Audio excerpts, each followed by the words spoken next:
Okay, let's continue, students. Now you are given this differential equation. Basically, it is called initial condition question, initial value problem, we call it. So this d is cos squared x dy minus e to the power of y sin x dx equals 0.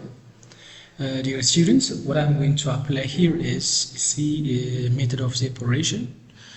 For some kind of differential equations, we can separate those of the x variables on one side and y variables to the other side. Then applying direct integration, we can find their solutions. Okay, so here is one of them. So it has been stated here that cos squared x dy minus e to the power of y sin x dx equals 0. So let's see how we can do that. So the question is here as it is. So shifting the second expression to the right side, we can have e to the power of y sin x dx. Now trying to collect like variables together, we can have this one e to the power of minus y dy sin x over cos squared x dx. What I did here is, you see, I took this e to the power of y to the left side being over, so I can take that as, you see, e to the power of minus y dy. And this cos square x is taken to be the denominator as can be shown.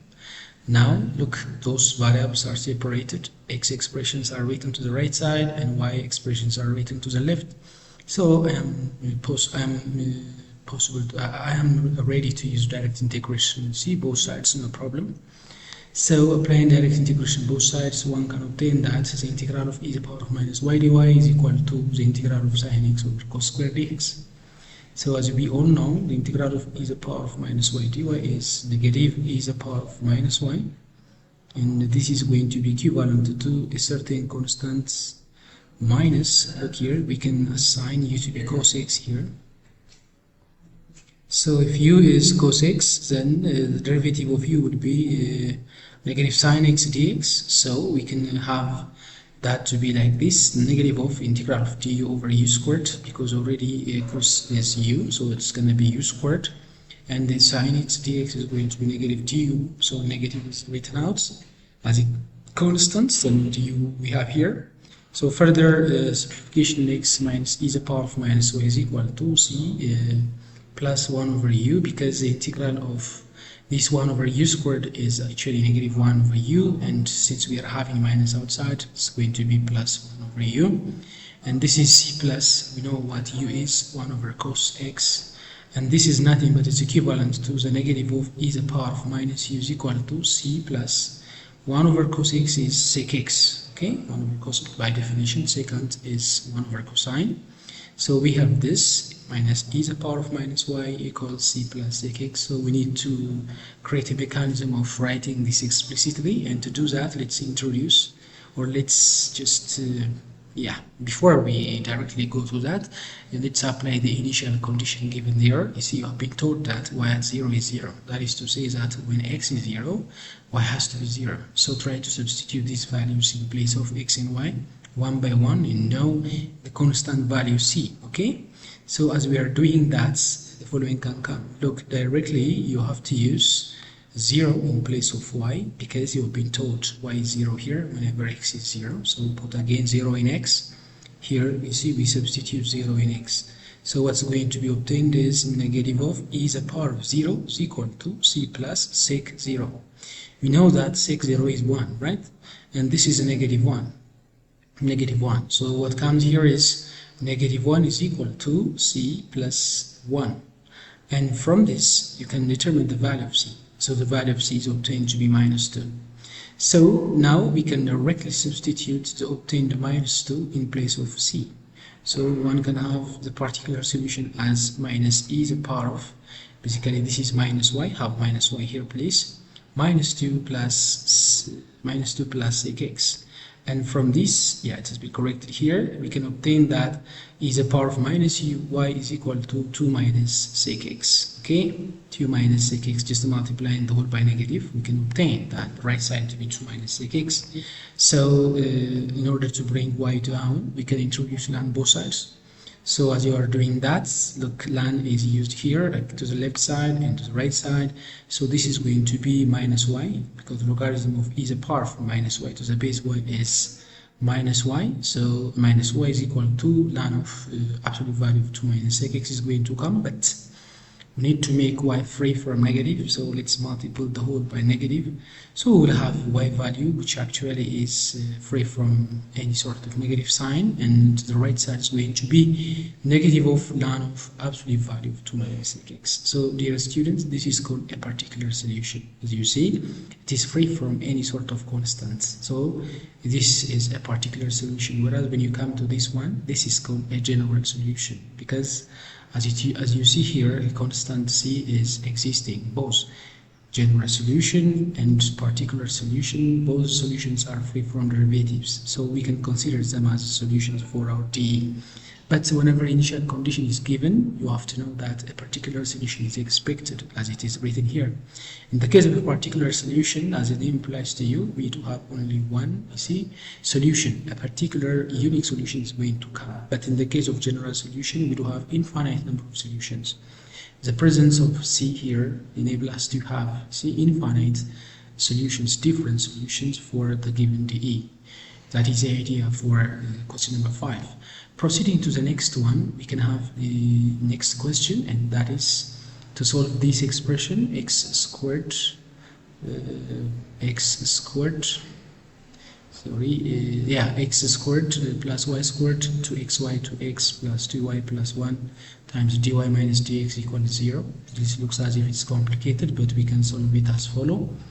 So the solution runs like this. Look, this is a question, but x squared plus y squared plus 2xy plus 2x plus 2y plus 1 is equivalent to x plus y plus 1 the whole squared. Students, if you multiply this trinomial twice, you will obtain the left expression, and this is going to be equivalent to x plus y plus 1 the whole squared dy over dx equals 1. I just simply take this expression, this long expression, to be x plus y plus 1 the whole squared, and I shifted this negative 2x to dx to the right and divide the whole by dx. So dy over dx is going to come, and when I divide dx by dx, 1 is going to be obtained. So clearly the right side is going to be 1, so I'm going to have this. Now students, look, in order to separate x and y here to be very complicated, so we need to create a mechanism of separating this DE. So for that, we need to introduce another letter for the expression inside the bracket, so call that to be m. You may also assign another letter, no problem. So now let's perform derivative of m with respect to x. So the derivative of m with respect to x is going to be, just use d by dx both sides. Derivative of m with respect to dx is going to come. The derivative of x, as you all know, is 1. And here derivative of y with respect to x follows. And this is a constant number, it will be 0. So we have this. Now I'm going to substitute this expression in place of dy over dx. So we need to shift this one to the left. So you will have dy over dx to be dm over dx minus 1, right? So what you need to do is you have to substitute dm over dx minus 1 in place of this. So as you see, it is written dm over dx minus 1, and x plus y plus 1 is already m. We have laid that to be m, so m squared is going to come. So m squared into dm over dx minus 1 equals 1 is going to come. And from this, we can obtain the following. You see, students, we can separate these two, m and x, and have this one. Look here, m squared over 1 plus m squared dm equals dx. Now here it was impossible to separate x and y's at the beginning over here, but now thanks to this substitution we have obtained, you see, separated a differential equation. Now applying direct integration both sides, we can express or can have this sort of result. Just apply direct integration both sides, and then you can have this x equals c, a constant number, because the integral of dx is x. Integration and derivation run into each other, so one cancels the other, then x comes here. So for this we are having rational expression, so we need to divide m squared by 1 plus m squared. So as we are performing that, we will have a quotient 1 and the remainder to be negative 1. Okay, so 1 minus the quotient, the remainder 1 divided by the divisor 1 plus m squared can come. Then as I am applying integration both sides, the integral of dx is x. And here the integral for this is going to be the integral of 1 minus the integral of 1 over 1 plus m squared. So this integration is going to go to each of these two. So what follows from this is this one. Look, x is directly written, and this constant c is taken here, and the integral of 1 times dm is dm, the integral of dm is m, as you see, minus the integral of 1 over 1 plus m squared is tan inverse m. So I'm having this. Now look, m acts as a catalyst here, so we need to substitute the value of m from the assumption here. So it has been assumed that m is x plus y plus 1, so we directly substitute x plus y plus 1 in place of m. Then we can obtain x to be x equals x plus y plus 1.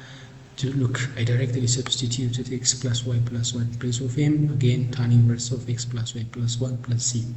So in case you come across with such kind of problem, it's a problem that requires such substitution, the unseparated one can be changed to separated form, and in such a way we can solve different kind of differential equations having this form.